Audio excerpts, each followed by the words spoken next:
नमस्कार दोस्तों, आपका एक बार फिर से स्वागत है हमारे वशीकरण के इस YouTube चैनल में। आज मैं आपको बताने जा रही हूँ कैसे आप भालू के बाल से कर सकते हैं वशीकरण। जी हाँ, प्रचंड वशीकरण अगर आप करना चाहते हैं, इस वशीकरण का कोई तोड़ नहीं है। इस उपाय को करते ही जिस भी महिला या जिस भी पुरुष पर आप ये उपाय करेंगे, वो हमेशा हमेशा के लिए आपकी बाहों में आ जाएगा, हमेशा हमेशा के लिए वो आपका हो जाएगा। इस बात की पूरी गारंटी है दोस्तों। इस उपाय को करते ही वो व्यक्ति आपसे मिलने के लिए, आपसे आपके साथ रहने के लिए, आपके साथ ज़िंदगी बिताने के लिए बहुत ही ज़्यादा उसके मन में ये विचार आ जाएगा। वो आपके लिए परेशान हो जाएगा। मतलब कहने का मतलब ये है कि जितना प्यार आप किसी से करते हैं, उससे कहीं ज़्यादा प्यार वो भी आपसे करने लग जाएगा। तो इस उपाय को करने का तरीका क्या है, आइए दोस्तों मैं आपको बताती हूँ। एक बात का ध्यान आपको रखना है, सच्चे मन से जिसे आप प्यार करते हो, जिसके लिए आपके मन में ये भावना हो कि आप उसके साथ पूरी ज़िंदगी बिताना चाहते हैं, उसके साथ हमेशा रहना चाहते हैं, उसके लिए आपको इस उपाय को करना चाहिए। अगर आप किसी से बदला लेने के लिए या किसी का बुरा करने के लिए इसको करते हैं, तो ये उल्टा असर भी दिखा सकता है। ये आपकी ज़िंदगी में भी बहुत सारी परेशानियां ला सकता है, क्योंकि भालू के जो बाल हैं, उससे जो वशीकरण किया जाता है, ये बहुत ही अचूक होता है, तुरंत काम करता है। और इसका ये फ़ायदा होता है कि ये बहुत लंबे समय तक आपकी ज़िंदगी में अपना असर बनाए रखता है। तो बिल्कुल सावधानी से ध्यान देते हुए इसको आपको करना है। इसके लिए आपको एक भालू का बाल लेना होगा। मैं यहाँ पर भालू का बाल नहीं ले रही हूँ, क्योंकि मैं यहाँ पर कुछ नाम का भी इस्तेमाल करूँगी। तो मैं ये नहीं चाहती कि उस नाम के लोगों के ऊपर ये वशीकरण का जो प्रयोग है ये काम करने लग जाए। आपको सच्चे मन से पूरी श्रद्धा के साथ इस उपाय को करना है और आपको भालू का बाल लेकर आना है। और उसके बाद आपको लौंग की ज़रूरत पड़ेगी। 2 लौंग ले लीजिए, एक भालू का बाल ले लीजिए, और सबसे कम 1 बाल में भी ये हो जाता है। अगर आपको 2-3 बाल मिलते हैं, 4 बाल मिलते हैं, तो आप उसे लेकर इस उपाय को कर सकते हैं। एक कागज़ में आपको थोड़ा सा सिंदूर निकाल लेना है, लाल सिंदूर, जैसा कि मैं आपको बता देती हूँ। लाल सिंदूर बहुत ज़्यादा नहीं चाहिए आपको, मात्र 1 चुटकी आपको ये सिंदूर यहाँ पर निकाल लेना है। एक कागज़ में ले लीजिए इसे, और उसके बाद आपको बाल के ऊपर इसको इस तरह से लगा देना है। इस तरह से पूरे बाल के ऊपर आपको सिंदूर को लगा देना है। बाल में ये सिंदूर जब लग जाएगा, उसके बाद आपको इस बाल को इसी में ऐसे रख देना है दोस्तों। उसके बाद आपको एक मंत्र का उच्चारण करना है। मंत्र जो है मैं आपको बता देती हूँ। मंत्र का उच्चारण करते करते आपको ये सारी विधि करनी है, यानी कि मंत्र को याद कर लीजिए या फिर अपने सामने आप लिख कर रख लीजिए, और उसके बाद आपको उस मंत्र को बोलते जाना है और उसके बाद इसे करते जाना है। मंत्र बहुत आसान है दोस्तों वैसे तो, लेकिन आप इसे लिख कर अपने सामने रख लीजिए इस तरह से। ओम श्री वज्रदेहाय राम भक्ताय वायुपुत्राय नमस्तुते। इस मंत्र का उच्चारण कीजिए और साथ में आपको ये कार्य भी करना है। अभी जैसा कि आप देख सकते हैं, बाल के ऊपर पूरी तरह से लाल सिंदूर लग चुका है।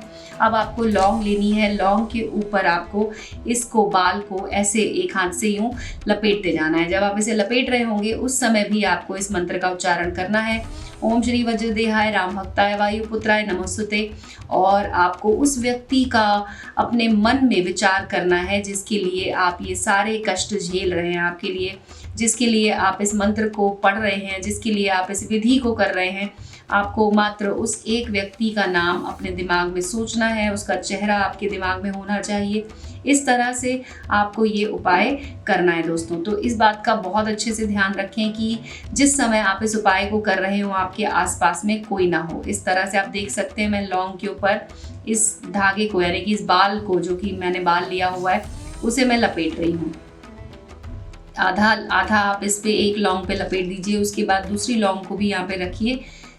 उसे आपको इस तरह से रख लेना है जिससे कि दोनों आपस में एक दूसरे से चिपक जाएं, और उसके बाद उसके ऊपर भी आपको ऐसे बाल को लपेटते जाना है और मंत्र को पढ़ते जाना है। मंत्र है ओम श्री वज्रदेहाय राम भक्ताय वायुपुत्राय नमस्तुते। ओम श्री वज्रदेहाय राम भक्ताय वायुपुत्राय नमस्तुते। ये बोलते जाइए और मंत्र का उच्चारण करते जाइए और इसको इस पर लपेटते जाइए लौंग पर। और अंत में जब ये पूरा आप इस पे लपेट चुके होंगे, उसके बाद आपको 108 बार हो चुका होगा, उसके बाद आपको इस कागज़ के अंदर लौंग को इस तरह से रख देना है और इसकी पुड़िया बना लेनी है। मैंने अभी ये पूरा नहीं लपेटा है दोस्तों, लेकिन आपको बाल को पूरी तरह से लौंग के ऊपर लपेट देना है। उसके बाद इस तरह से इस कागज़ को मोड़ना है कि इसके अंदर का जो सामान है वो गिरना नहीं चाहिए, वो पूरी तरह से इसके अंदर ही रहना चाहिए। अब आप इसे इतना छोटा कर लीजिए और उसके बाद आपको इसे 24 घंटे के लिए, यानी कि अगर आप इसे आज शाम को कर रहे हैं तो आपको इसे कल शाम तक अपने पास रखना है। आप जहाँ भी जाएंगे, चाहे आप घर पर रहें चाहे आप ऑफिस में रहें, आपको इसे ऐसी जगह पर रखना है अपने शरीर से छूते हुए जिससे कि आपके शरीर से ये टच होता रहे। आप इसे अपनी जेब में रख सकते हैं या फिर आप इसे एक कपड़े में बांध कर अपने आस्तीन पर या फिर अपने गले में कहीं पर भी इसे बांध लीजिए जिससे कि आपके शरीर से ये टच होता रहे। और अगले दिन जब 24 घंटे हो चुके होंगे तब आपको इसे जला देना है। जी हाँ दोस्तों, ध्यान रखें कि आपको इसे जलाना है। जलाने के लिए आप किसी भी ऐसी एकांत जगह में बैठकर इसे जला सकते हैं जहाँ पर आपको कोई डिस्टर्ब करने वाला ना हो। आप इसे एकांत में बैठकर जला दीजिए। जलाते ही इसे आपको दोस्तों कुछ ही देर में उस व्यक्ति का कॉल आएगा जिसके लिए आपने इस विधि को किया होगा। दोस्तों मैं आपको दिखा देती हूँ। इस तरह से आपको अपने सामने एक दिया लगा लेना है। दिया आप घी का दीपक जला सकते हैं या फिर आप तेल का दीपक भी जला सकते हैं, जैसा आपके पास ऑप्शन हो। और उसके बाद आपको इसे अपने सामने इस तरह से रख लेना है। अब आपको क्या करना है कि ये जो कागज़ है जिसके अंदर हमने ये सब सामान रखा हुआ है, आपको उस कागज़ को भी जलाना है। जैसे जैसे कागज़ जलेगा दोस्तों, यकीन मानिए आपका प्यार आपके करीब आता जाएगा। ये प्रचंड वशीकरण अपना काम दिखाएगा और आपकी प्रेमिका या आपका प्रेमी आपकी ज़िंदगी में तुरंत वापस चला आएगा। तो दोस्तों आज के वीडियो में बस इतना ही। मिलते हैं अगले वीडियो में। अगर आपका कोई सवाल हो, आप हमसे कुछ पूछना चाहते हैं तो आप हमारे नंबर पे कॉल करके हमसे पूछ सकते हैं। धन्यवाद दोस्तों।